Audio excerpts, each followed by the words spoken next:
Hello everybody, welcome to the Wonky Angle, where I talk about electronic music, both new and old.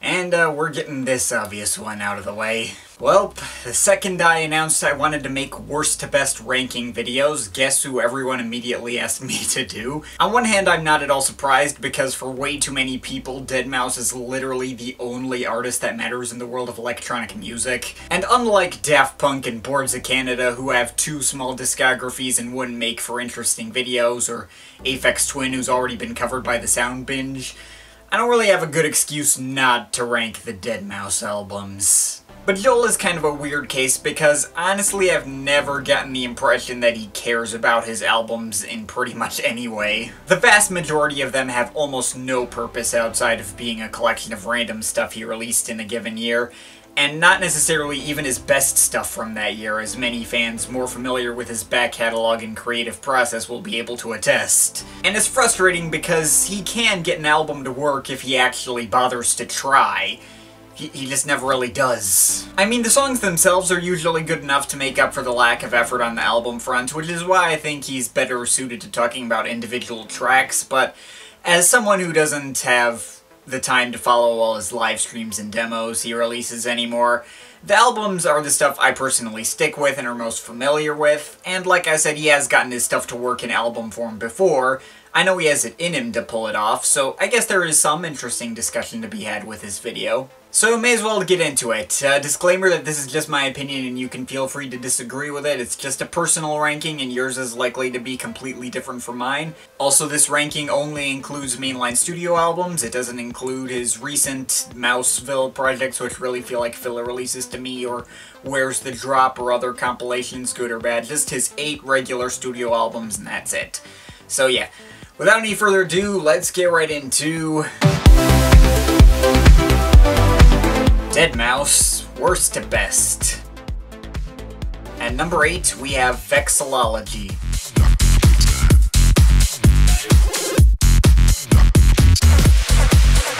Yeah, the video I did on this album is, to this day, the shortest proper album review I've ever done, and yeah, that sounds about right. If not for his name being attached to it and this apparently being billed as a main album, this wouldn't have been worth it to me to make a video on if I were covering him nowadays. Now, it's probably not as bad as I might have made it out to be back then. As a pure techno album, it's well produced, has satisfying and danceable grooves, can have some charm in its simplicity, but there's really nothing else to it besides that. Techno purists can certainly find something to love here, but personally, I find the experience to be pretty dull in one note.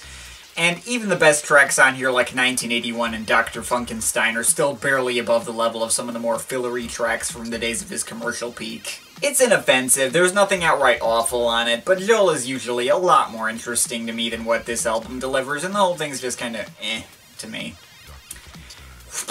At number 7, we have 4 times 4 equals 12.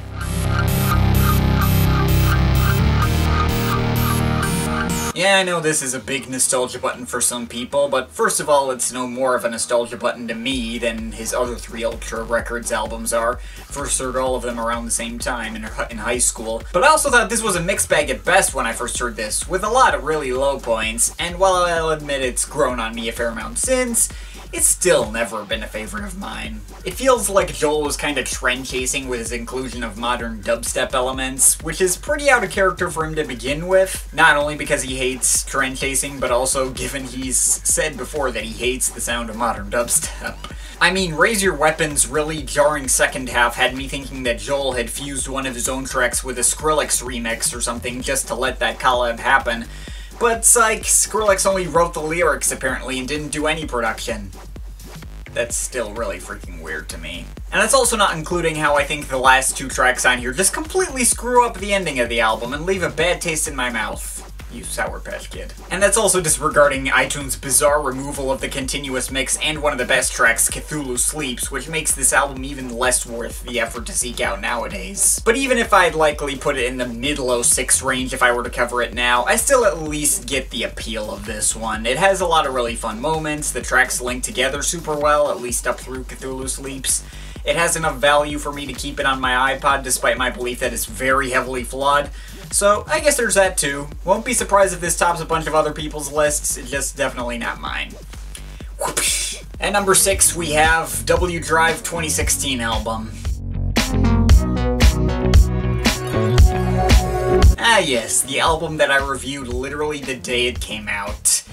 And I almost feel like I spent more time on that video than Joel did putting this album together. While I'm not super proud of jumping the gun in that way, I do still stand by the vast majority of things I said in that video.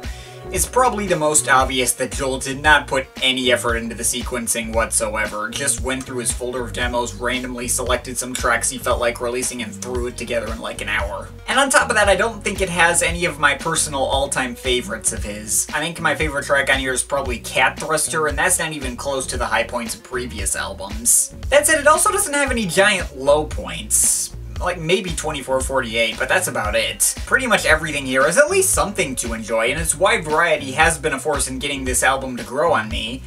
There's no amazing tracks here for me, but there's a lot of really good ones, like Forware, Deus Ex Machina, No Problem, Imaginary Friends, and some of his more creative and out-of-the-box ideas like Snow Cone and Welk Then. Even previous lower points like Let Go and 3-Pound Chicken Wing have been growers. While I still would prefer more effort out of Joel than what this album delivered, and it's got none of his highest points for me, at the very least it's one of his more consistent ones. Which is more than I can say for the next pick. At number 5, we have For Lack of a Better Name.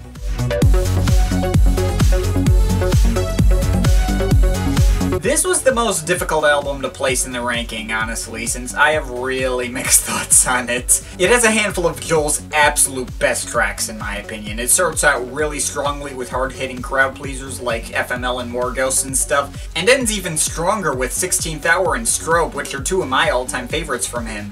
Not like I'm breaking any new ground with my opinion on the latter. But by the same token, I think this album gets bogged down by a bunch of lackluster tracks in the middle, and as a whole is one of the Deadmau5 albums that least feels like an album. And given his track record in that department, that should really be saying something. You think because I'm used to tracks being in a certain order and used to a continuous mix that it would still feel like one, but I don't know, 4 times 4 equals 12 felt more like an album than this did. At least the entire first half of that album felt like the tracks were actually servicing each other. Here really only the stretch from Bot to the title track do that, and that happens to be my least favorite part of the album. I don't know, this is the album where the distance, quality-wise, between the best and worst stuff is probably the biggest for me. I almost never listen to the whole thing all the way through these days and opt for just returning to specific tracks. I guess it got the edge over W Drive because its high points are astronomically higher. That album does not have a Strobe or 16th Hour, even if it spreads out its quality much better than this did. So yeah, still one I feel conflicted on, but I'll take it for its best tracks. Going with the one you know, I guess. At number 4, I have Get Scraped. You knew this day would come. Yeah, remember this one. It got taken off of iTunes entirely and replaced with the Stuff I Used to Do compilation, which isn't even close to as good. Fucking why, Joel? I'm still counting this as a mainline album though, since A, it used to be easily available on iTunes for ages, and B, I think it still holds up really dang well. The entire first half of this album up through 8-bit is like 8 out of 10 material. Joel delivering great track after great track with plenty of variety to keep me interested. The second half still isn't nearly as strong to me, but has a couple of standouts, like Edit Your Friends, and I guess Overdraft and Port of Canada are pretty nice too, and it barely dodges screwing up its ending by sticking the acoustic version of Careless at the end. But yeah, while there are other albums of his that don't just feel like they ran out of interesting ideas halfway through, re-listening to this one for the first time in what feels like years, I enjoyed it a lot more than I thought I was going to. I'll give it my thumbs up and say it's still worth seeking out, even if that may be harder now. At number 3, we have album title Goes Here.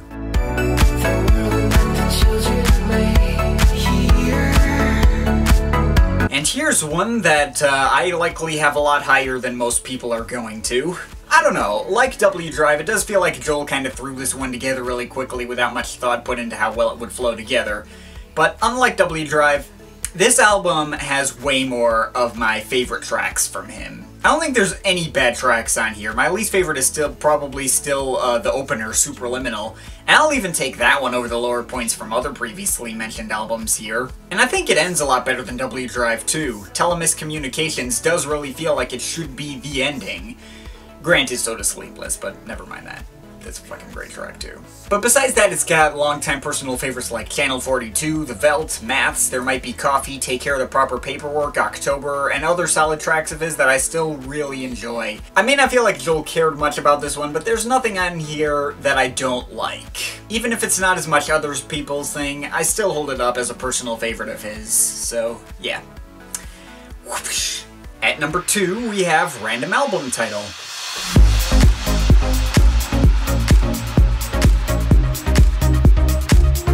Welcome to the part of Joel's discography where he actually tried to make albums work together as complete wholes and succeeded. Or maybe some people can try to tell me that he didn't on this one, and that this was thrown together randomly as a compilation of singles, most of which he'd already released previously, but whatever, even if it was a coincidence, this is one album I can point to as proof that Joel has it in him to work well in album format if he just puts his mind to it. All the tracks on here are really well produced, they link together super seamlessly and not purely thanks to them being pretty much all the same tempo and style. It's easily his best continuous mix. But there's no bad tracks on here either. Despite maybe a lack of variety compared to other albums of his, I'm kept interested the whole time by the consistently enjoyable dance grooves and melodies, and well-executed transitions. I mean, it may not be perfect by any stretch, but this is just some really damn good progressive house with no strings attached. Not much else for me to say, so that leaves my favorite album of his, which I'm sure a lot of people could see coming miles away.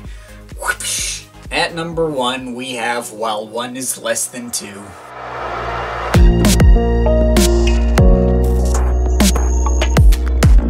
Yeah, was it ever going to be anything else? I think this is the one time in history that Joel actually tried getting an album to fit together well, and while I don't think it's necessarily the best stuff Joel can offer consistently, or has nothing I'd like to change, I would not at all mind replacing some of these tracks with other versions or demos I heard around the time. This is unquestionably the album of his that I get the most enjoyment out of, and it's not really even close. I love Joel's experimentation into more ambient styles and getting them to work alongside his other house-type stuff. It all fits together super well, both continuous mixes are really well executed too, despite the variety of material that can be found here. It has easily the most favorite tracks of mine than any other album of his, and it's not just because it happens to be twice as long as any of his others. Okay, maybe a little. But the entire second half of the first disc may very well be my favorite stretch of tracks on any Deadmau5 album, and the second disc has so many interesting compositions that all work together really well, even if I'm starting to be drawn to the first disc a little more these days than I was when I reviewed this. I don't really know what else to say on it that I haven't said before already. It's the album of Joel's that resonates the most with me emotionally. It's the one that seems like he had his heart put into more than any other. It's never boring or feels like it drags despite being over 2 hours long. It's just a great freaking album, and I wish Joel would more often try on albums as much as he did on this one. So yeah, that's my ranking of the Deadmau5 albums. There you go. But of course, this is just my opinion. You can feel free to disagree with it, but I'd like to hear your thoughts, so leave the comments in the comment thing down there. Shout out to my Patreon supporters. They're awesome people. You want to add yourself to that list or make me a review something, link to my Patreon is in the description. But yeah, that's pretty much it. That's all for today. See you next time.